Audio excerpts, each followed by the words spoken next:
ჩვენ დავბრუნდით პირდაპირ ეთერში ჩვენი სტუმარი იქნება ახლა გიგი წერეთელი ევროპული საქართველოდან მე მას მივესალმები ბატონ გიგი მადლობა რომ გვერთვებით ჩვენ ვიცით რომ პოლიცსაბჭოს ხდომაზეა ევროპული საქართველო რატომ დასჭირდა ასეთი საგანგებო შეკრება რის გადაწყვეტას ფიქრობთ მაგალითად ის რომ თქვენ გრიგოლ ვაშაძეს უჭერდით მეორე ტურის წინ მხარს ნიშნავს თუ არა რომ მის საკვირაო საპროტესტო აქციაზე მოწოდებასაც შეუერთდეთ. ანუ ეს არის დღეს თქვენი მთავარი თემა აქ ამ მიმართულებით გადაწყვეტილების მიღება?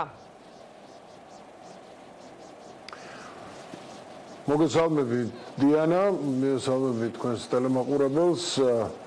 მართალია ჩვენ გვაქვს პარტიის პოლიცსაბჭოს ხდომა, ეხლა ცოტა ხნის წინ დაიწყო. მეორე ტური იყო ძალიან რთული, ძალიან ძიმე და ჩვენმა ადგილებზე, ჩვენმა აქტივისტებმა, ჩვენი პარტიის წევრებმა, ჩვენო მხარდამჭერებმა ძალიან მნიშვნელოვანი წვლილი შეიტანეს.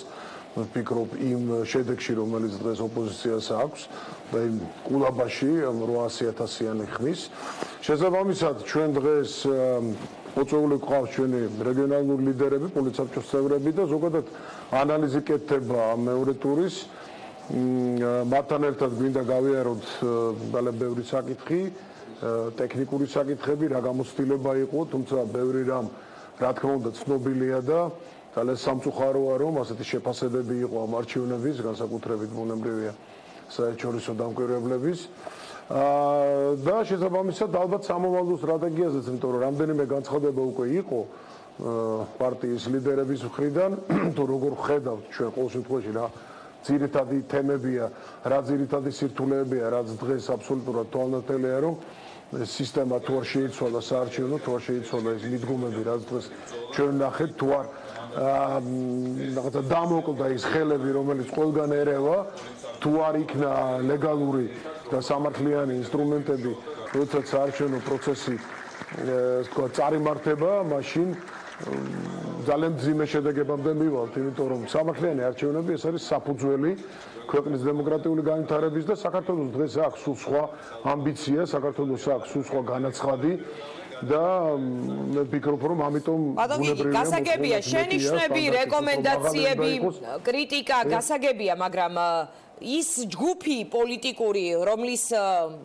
საპრეზიდენტო კანდიდატსაც თქვენ მხარს უჭერდით, ამბობს რომ პრეზიდენტი არ ყავს ქვეყანას, ეს ივანიშვილის პრეზიდენტია, რომ ეს არალეგიტიმური არჩევნები იყო და არ ცნობენ საერთოდ მის შედეგს.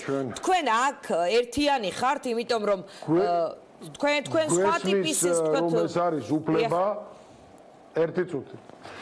გამოდიან ესე იგი ეს პირადი უფლების და ეს თქვენ გემოვნების თემაა არჩევნების აღიარება და ცნობა? არა, პოლიტიკურ პარტიას აქვს უფლება, ისე როგორც საზოგადოების ნაწილს არ მიიჩნევს ლეგიტიმურად, ამას არავინ არ კარნახობს, საერთაშორისო დამკვირვებლებიც მათ შორის ფაქტებს ამზეურებენ და არაკეთებენ განცხადებას, რომ ეს ლეგიტიმური არჩევნები იყო თუ არ იყო ლეგიტიმური არჩევნები, მაგრამ ეხლა საქმე ის არის, რომ რა იქნება ამის შემდეგ, ხო? ფაქტი არსებობს დღეს და როგორ უნდა წავიდეთ წინ, თქვა რა უნდა იყოს ხვალ, როცა კვლავ არჩევნები იქნება, ამიტომ ჩვენ ვფიქრობთ, თავარი არის სისტემური ცვლილებები, ამაზე გაკეთა განცხადება, ეს არის თქვა პროპორციული თუ რეგიონალური პროპორციული არჩევნები, ანუ სისტემა სხვანაირი, რომელიც მიცემს საშუალებას არახელისუფლებას ყველგან მოიგოს ყველა მაჟორიტარულ ოლქში და როგორც უნდა ისეთი შედეგებით დაამთავროს არჩევნები, არამედ რეალურად იქნება ის განწყობები წარმოდგენილი მომავალ პარლამენტში, როგორიც არის საზოგადოებაში და ხალხში და ეს ბალანსი დღეს აბსოლუტურად განსხვავებულია, ხო?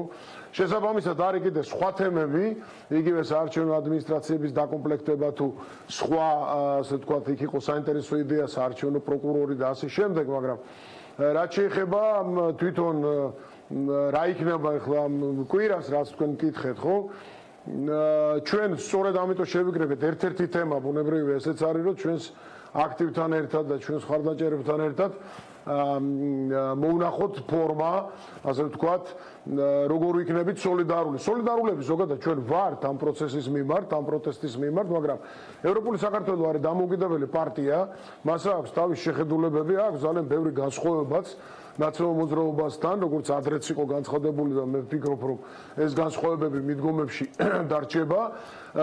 ევროპული საქართველო არ არის ორგანიზატორი ამ აქციის, რომელიც კვირას არის დაგეგმილი და მე მგონი ამაზე ჩვენ ძალიან მკაფიოდ ვართ ჩამოყალიბებულები, მაგრამ აი როგორი იქნება, რა ფორმით იქნება ეს სოლიდარობა ზოგადად ეს პროტესტი, რომელიც დღეს არის საზოგადოების ძალიან დიდ ნაწილში ამ არჩევნებთან დაკავშირებით ეს პროტესტი, როგორ იქნება ჯერ ერთი გამოხატული კვირას და რა იქნება თქვა სხვა პარტიების მხრიდანაც და ბუნებრივია ჩვენი პარტიის მხრიდანაც სოლიდარობის რაფორმა, ამაზე ჩვენ ჩამოვყალიბდებით, სწორედ მე დღეს არ შემიძლია გასაგებია, ბატონ გიგი, თქვენ აღიარებთ, რომ ქვეყანას ყავს გამარჯვებული კანდიდატი, რომელიც პრეზიდენტობის უფლებამოსილებას შეუდგება რამდენიმე დღეში.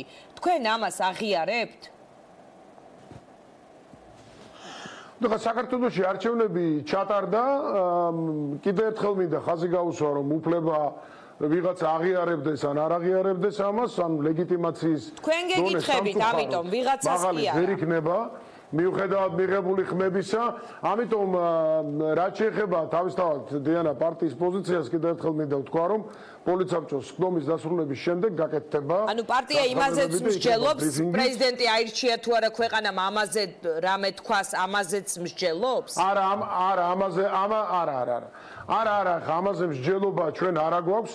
მე გითხარით, რომ ქვეყანაში არჩევნები შედგა, მაგრამ როგორ შედგა, როგორ აირჩია, რანაირი დარღვევებით და როგორია მისი, ასე ვთქვათ, ლეგიტიმაციის დონე, ეს არის მეორე საკითხი და ამაზე ბუნებრივია ჩვენი მოსაზრება გვაქვს. დაველოდებით არის სხვა საკითხი.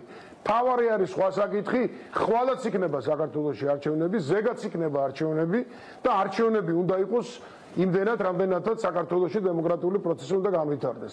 მაგრამ ასეთი არჩევნები თუ კიდევ იქნა, ამას ჩემი აზრით ჩვენი საზოგადოება და ზოგადად ქვეყანას ვერ გაუძლებს, ამიტომ ყველაფერი უნდა გაკეთდეს იმისთვის, რომ სისტემური ცვლილებები იყოს და საქართველოში დასრულდეს ეს რაღაცა მუდმივი ლეგიტიმაციაზე, გაყალბებაზე, ძალადობაზე საუბარი. ძალიან მძიმე არის მართლაც. იცი მართლა მე ბოლოს მინდა ერთი რამ ვთქვა, რომ მე ხა მიხდება როგორც საკმაოდ მნიშვნელოვანი პოლიტიკური ინსტიტუტის ხელმძღვანელს, ვიყო საარჩევნო მისიების ხელმძღვანელი ამერიკის შეერთებულ შტატებში, გერმანიაში, ბრიტანეთში და ძალიან ბევრ ქვეყანაში ჩემ კოლეგებთან ერთად ან ცალკე რეკომენდაციები ვაძლევ სხვა ქვეყნის მთავრობებს, როგორ უნდა ჩაატარონ არჩევნები და ძალიან გულიმწყდება, როგორც მოქალაქეს ამავე დროს ჩემი ქვეყნის, რომ ასეთი შეფასებებია დღეს და ასეთი რაღაცა რეგრესი განიცადა საარჩევნო პროცესმა, მაშინ როცა პირიქით მთელი მსოფლიო ელოდა, რომ საქართველოში გაცილებით უფრო მაღალი დონის არჩევნები ჩატარდებოდა.